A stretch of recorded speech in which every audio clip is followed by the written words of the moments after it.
How much does this shake trying to work with the Americans going forward, seeing Chrystia Freeland, who stick handled so much of it in the last Trump presidency, no longer being a part of cabinet, and we know Trump, he goes after weakness. Do you think he sees this as a weak moment in the Trudeau government?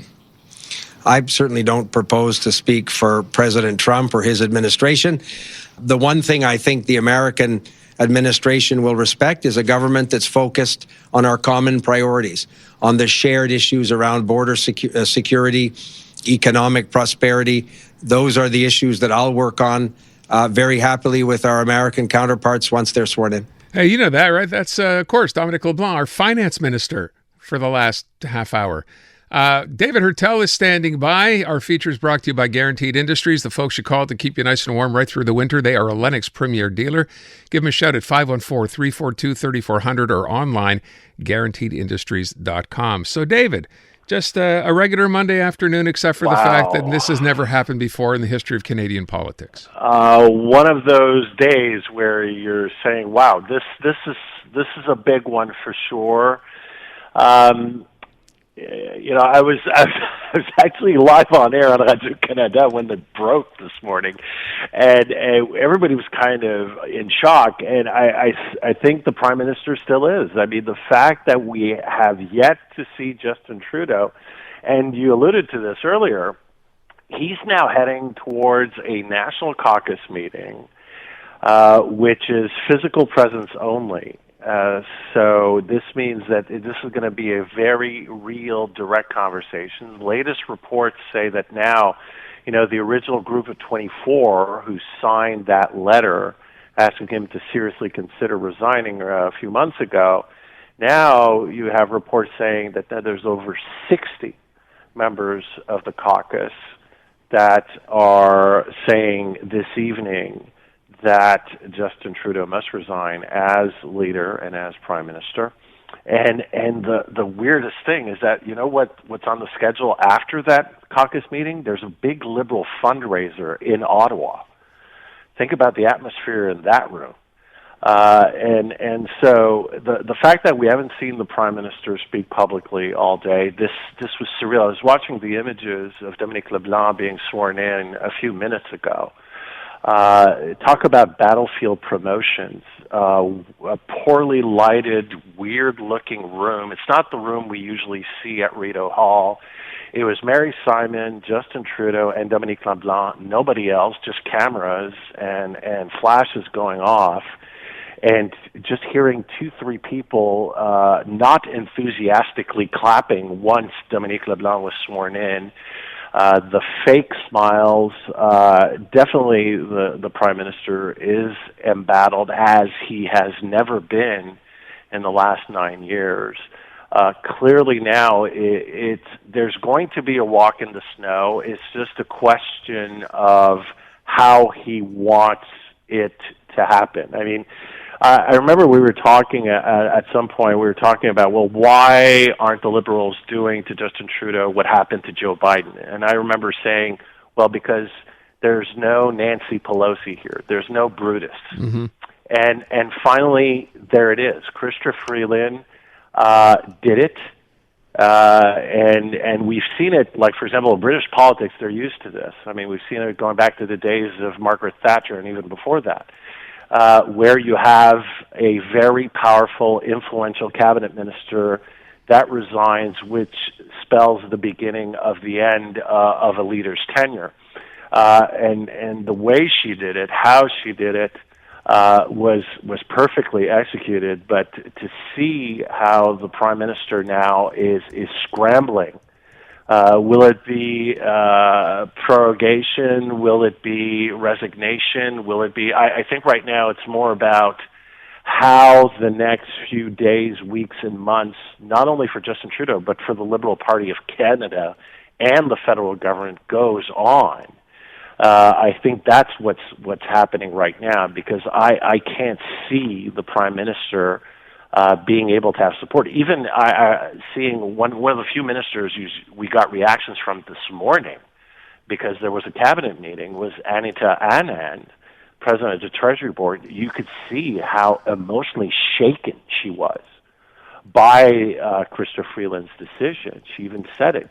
She couldn't bring herself to even bring a full reaction this morning, and this is very much a very, very high level of crisis for the Trudeau government right now. Let me go back, David, and I realize, but it's kind of unfair to ask, but I'm trying to imagine how this played out. So we find out in Chrystia Freeland's letter this morning that she has a meeting with Justin Trudeau on Friday, and he says to her, and he knows that, of course, today's the fall economic statement. He says, go ahead, you can go ahead and do what you have to do and present that. And then after that, see it, you're done as finance minister. Yeah. So do you imagine that caught her completely off guard? I think she did not expect the extent of the disrespect that was shown to her on Friday. This did not happen in a vacuum. I mean, last week we were bombarded by these articles in the Globe and Mail showing that something was definitely going on. And the fact that Chrystia Freeland, who has been one of the closest, most loyal collaborators in the Trudeau cabinet since the beginning, and clearly, same as with Bill Morneau, she did not agree with the measures and the direction Justin Trudeau was taking Canada's finances towards, but also clearly this whole Mark Carney episode. I mean, I was a cabinet minister myself. I mean, imagine you do a major announcement. I mean, for a finance minister, it's the budget and these types of announcements that are basically the high points and the major moments of your job. So if you don't even believe what you're going to say, and on top of that, you're going to be replaced in the next 24 to 48 hours, I mean, at some point, how much can you take?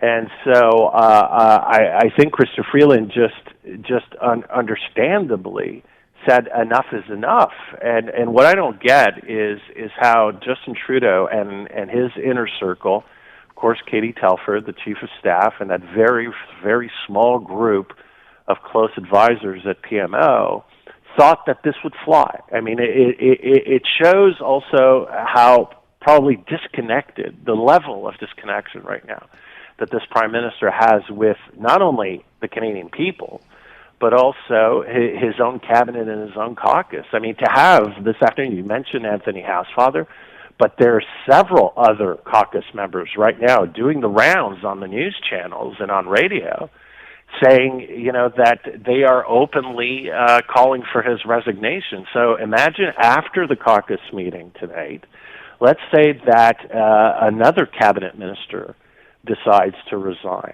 or has indicated already his or her intention. Maybe we don't know everything yet. So, I mean, maybe it's the opening of those floodgates, but for sure to lose your finance minister in that manner, in this way, I mean, this was all part of a strategy, right? We've been talking about this over the last few weeks and months, how Justin Trudeau had said, no, I'm staying on, I'm going to fight, okay? And he was trying new things. This was going to be, this update was about announcing measures to help the economy, right? And there are a few things for the economy, nothing incredible, nothing necessarily that's going to transform the favors of the Liberal Party of Canada, but there were some measures in today's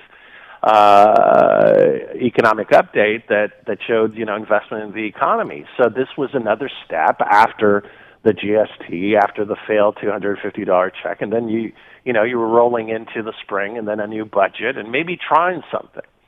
But and he wanted to bring in Mark Carney, obviously, in the context. Okay, I'm bringing it's a new start. I'm bringing in his mind a seasoned financial economic pro to guide Canada with the negotiations with Trump.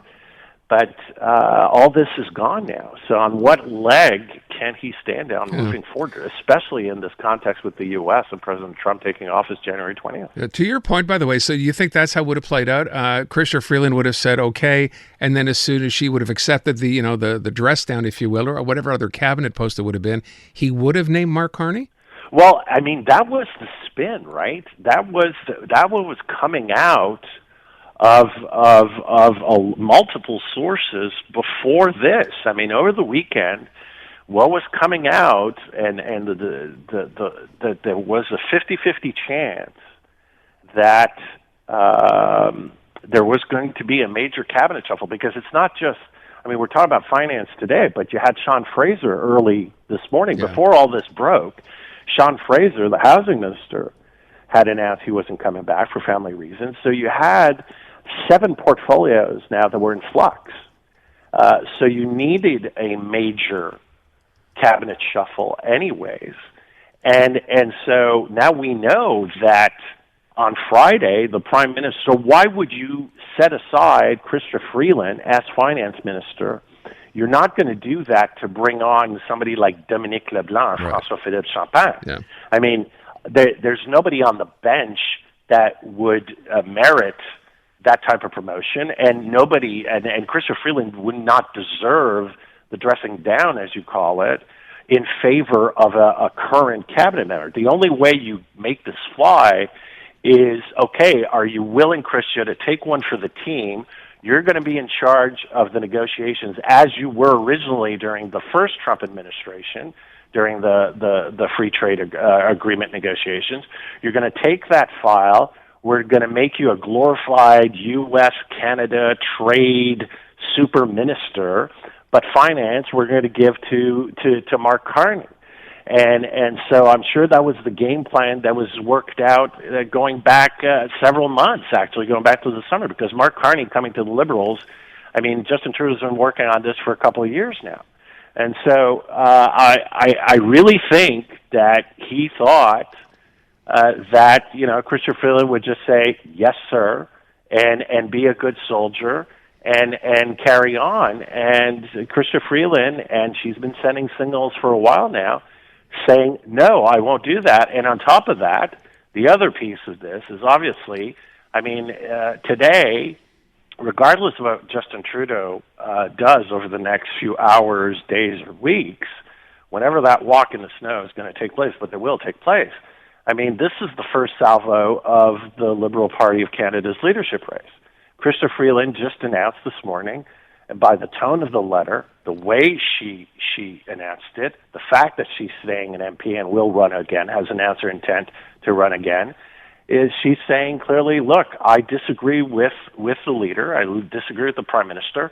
I believe this, and that, and I will continue to fight for my ideas. And she is sounding her first salvo in this leadership race, either against Mark Carney or other potential leadership candidates within cabinet.